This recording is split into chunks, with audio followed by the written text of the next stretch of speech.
how does targeted therapy impact AML remission? I tend to be a proponent of targeted therapy.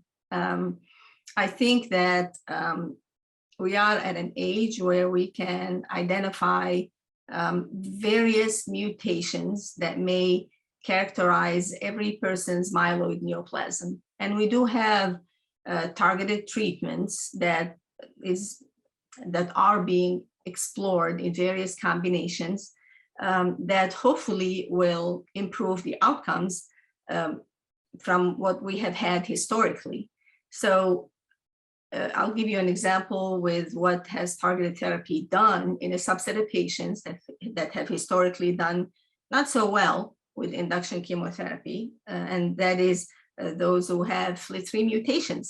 So when a targeted therapy known as midostaurin was added to induction chemotherapy in patients who have received induction with 7+3, which is the standard induction that we give for people who have AML, and they compared it with patients who didn't receive this particular treatment. It was shown after long-term follow-up that not only the CR rate, but also the overall survival for patients who had received this particular targeted therapy was better.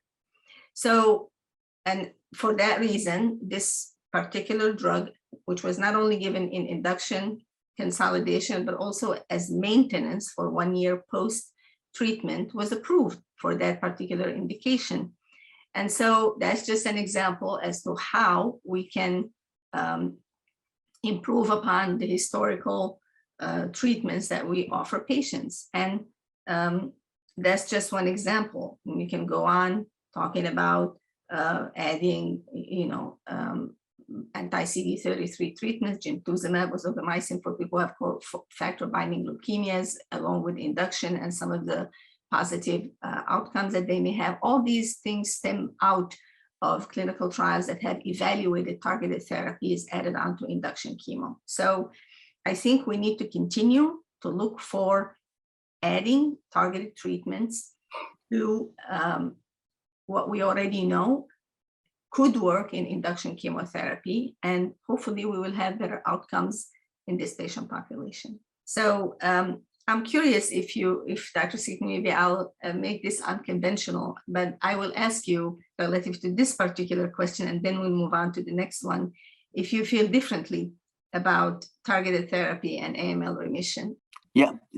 So interesting question and discussion, and certainly I think it's very important to know what the underlying abnormalities are in that leukemia.